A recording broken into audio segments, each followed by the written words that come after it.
नमस्कार दोस्तों, स्वागत है आपका हमारे चैनल पर। आज हम बात करेंगे एक ऐसे मामले की जिसने न सिर्फ कोलकाता बल्कि पूरे देश को झकझोर कर रख दिया। यह मामला है एक डॉक्टर के साथ हुए जघन्य रेप और मर्डर का। कौन था इस घटना के पीछे? कैसे सीबीआई ने इसे सुलझाया? क्या पीड़िता को पूरा न्याय मिला?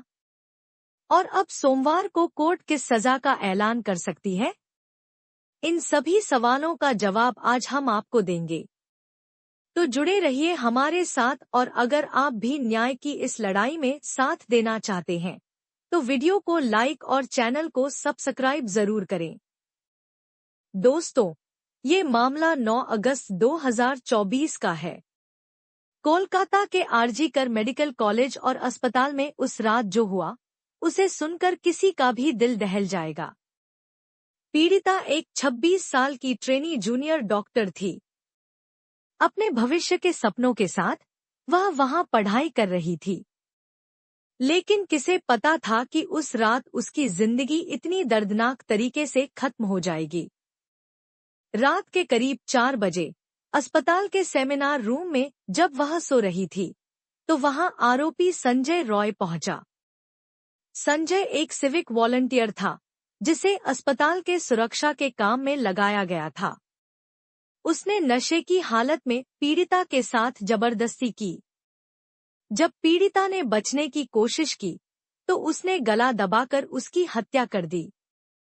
दोस्तों, सोचिए उस परिवार पर क्या गुजरी होगी जिन्होंने अपनी बेटी को डॉक्टर बनाने के सपने देखे थे। पीड़िता के माता पिता ने अपनी बेटी को इस मुकाम तक पहुंचाने के लिए ना जाने कितने संघर्ष किए थे। पीड़िता की मां का कहना है कि उनकी बेटी सिर्फ डॉक्टर नहीं थी, बल्कि उनके परिवार का गौरव थी। घटना के बाद पीड़िता के पिता ने कहा, हमने अपनी बेटी को पढ़ाने के लिए अपनी सारी जमापूंजी लगा दी, लेकिन अब उसकी जगह सिर्फ यादें बची हैं। इस केस की जांच सीबीआई ने की और उन्होंने इसे एक बड़ी चुनौती के रूप में लिया। सबसे पहला सुराग अस्पताल के सेमिनार रूम के बाहर लगे सीसीटीवी कैमरे। इसमें संजय रॉय सुबह 4 बजे अंदर जाते और आधे घंटे बाद बाहर आते दिखा। दूसरा सबूत, क्राइम सीन से मिले डीएनए सैंपल। पीड़िता के नाखूनों में खून का डीएनए मिला जो संजय रॉय से मैच हुआ। तीसरा सबूत, आरोपी का मोबाइल ईयरफोन जो सेमिनार रूम में मिला था। ये उसी के ब्लूटूथ से कनेक्ट पाया गया। इसके अलावा पीड़िता के शरीर पर 16 बाहरी चोटों और 9 अंदरूनी चोटों के निशान पाए गए। सीएफएसएल की रिपोर्ट ने साफ कर दिया कि संजय रॉय ही अपराधी है। अब बात करते हैं कोर्ट की सुनवाई की। कोर्ट में संजय रॉय ने बार बार खुद को निर्दोष बताया। उसने कहा कि उसे फंसाया गया है, लेकिन अदालत में पेश किए गए सबूत इतने मजबूत थे कि उसके झूठ की पोल खुल गई। जज साहब ने कहा, इस मामले में इतनी बर्बरता हुई है कि इसे रेयरेस्ट ऑफ रेयर केस की कैटेगरी में रखा जा सकता है। पीड़िता के माता पिता कोर्ट में मौजूद थे। जैसे ही संजय रॉय को दोषी करार दिया गया, उनकी आंखों से आंसू छलक पड़े। उन्होंने जज साहब को धन्यवाद दिया और कहा, हमें आप पर भरोसा था। अब सवाल ये है कि संजय रॉय को कितनी सजा मिल सकती है। धारा 64 बलात्कार के मामलों में 10 साल से लेकर आजीवन कारावास तक की सजा का प्रावधान है। धारा 66 किसी महिला की मौत या गंभीर चोट पहुंचाने पर कम से कम 20 साल की सजा हो सकती है।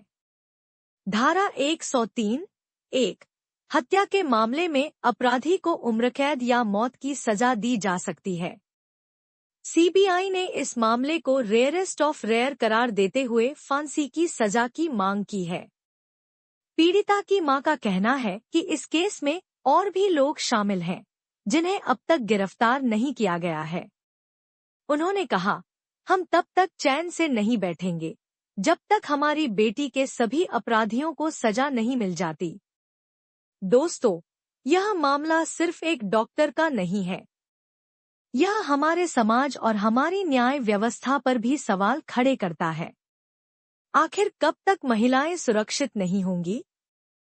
क्या हमारी न्याय प्रणाली अपराधियों को ऐसी सजा दे पाएगी जिससे भविष्य में कोई ऐसा जघन्य अपराध करने की हिम्मत ना करे?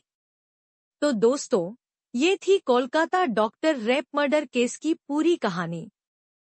क्या आपको लगता है कि संजय रॉय को फांसी की सजा मिलनी चाहिए या इस मामले में और भी कठोर कार्रवाई होनी चाहिए? अपने विचार हमें कमेंट सेक्शन में जरूर बताएं। अगर आप भी चाहते हैं कि ऐसी घटनाओं को खत्म किया जाए, तो वीडियो को लाइक करें और हमारे चैनल को सब्सक्राइब करें। मिलते हैं अगले वीडियो में। तब तक के लिए सुरक्षित रहें और अपनी आवाज उठाते रहें।